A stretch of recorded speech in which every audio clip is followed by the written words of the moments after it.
Joining us now, Colorado Senator Michael Bennet. Senator, welcome to Fox News Sunday. Good to see you. Thank you, Shannon. It's great to be with you. All right, let's start here. President Biden had said there would be devastating consequences if Navalny died while he was in Russian custody. It appears that's happened. You sit on the Senate Intelligence Committee. What options do we have? Well, first of all, there's no doubt that Putin did this, and he did it during the Munich Security Conference just to tell the world that he doesn't care what anybody thinks and that he can do anything that he wants to do. The most significant thing we could do right now to push back on this is to continue to fund Ukraine, to push back on the illegal invasion that Putin has led, the first incursion into a free country in Europe since the World War II order, since the new order after World War II was established, and that's what we should do. What do you think about this question now of President Biden pushing back, limiting exports of liquefied natural gas? Because a lot of folks say that's going to empower Putin, because those folks in Europe who were counting on exports from us that can't get it now will have to seek elsewhere, you know, arguing that it gives him an advantage at a time we should be putting him into a corner. I actually don't support what President Biden is doing there. I think it's been very important for American liquefied natural gas to replace the natural gas that Russia was sending to Europe. I think it's important for us to have the benefit of selling that natural gas versus other countries like Qatar in this world. And so I believe one of the United States' massive strategic strengths is our energy, our clean energy, and our fossil fuels. And I think that's a short-sighted decision. You mentioned aid. Obviously, the Senate has passed a package that includes aid for Ukraine, Israel, Taiwan, other interests out there as well. Do you consider the Ukraine and Israeli threats equal? Are they as urgent to you in both cases? Meaning, would you, if the House will not pass this package, vote for standalone pieces for Ukraine aid and say separately for Israeli aid? I don't think we should pass standalone packages. I think both are very urgent. The House has shown they can't pass the Israeli aid by itself. And in the Senate, we passed it not just with Democratic votes, but with 22 Republican votes. We got 70 votes for this package, Shannon. You can't get 70 votes for anything in the United States Senate. That is a reflection of how urgent Republicans and Democrats in the Senate feel about this.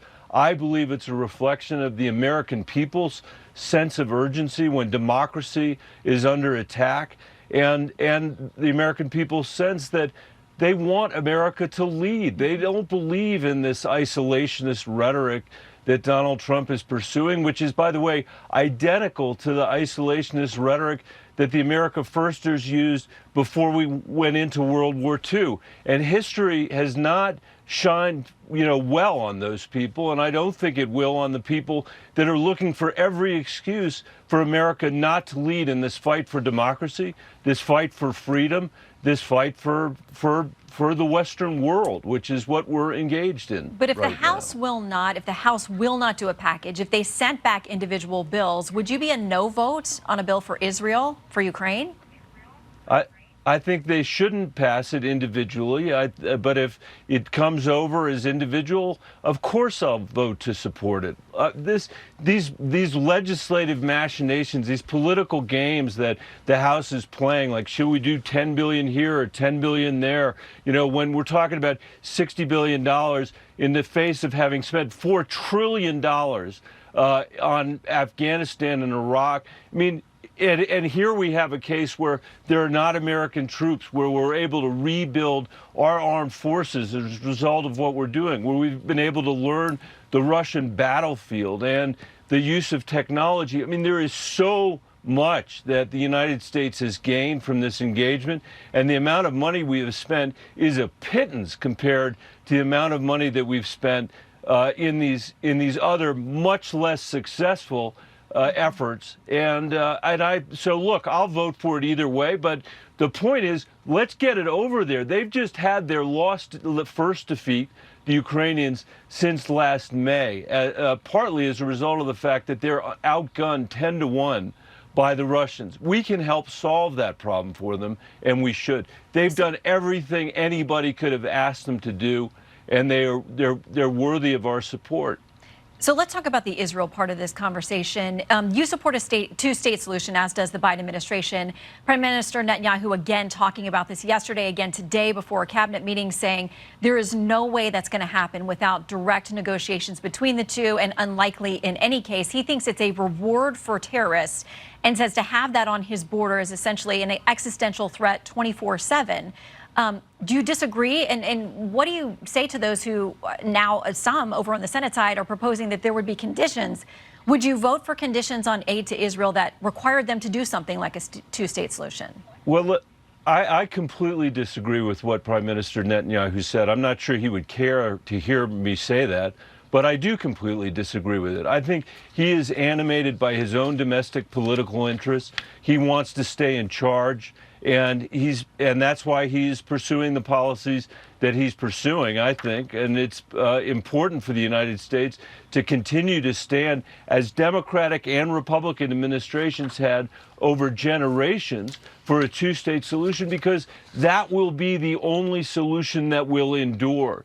There is no way for there to be a independent, democratic, Israel, Jewish-only state in the region without also there being a Palestinian state.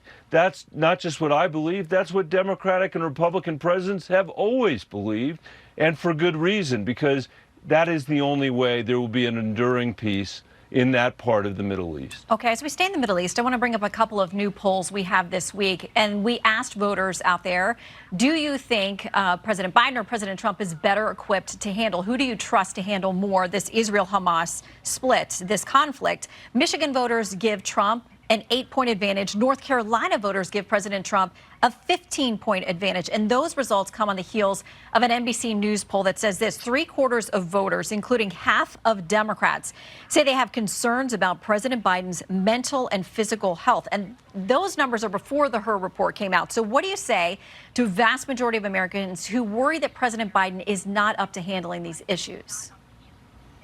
Well, what I say on that is that President Biden is going to have to go out and litigate this election. Obviously, his age is going to be an issue in the election, but I think he's going to be able to run not just on the domestic accomplishments that he's had and an economy that's getting better every day, but also the foreign policy coalition that he's put together in the wake of Russia's invasion of Ukraine. Obviously, the situation in the Middle East is a grave one at the moment, and the American people, I think, are reacting quite understandably to the chaos that's there.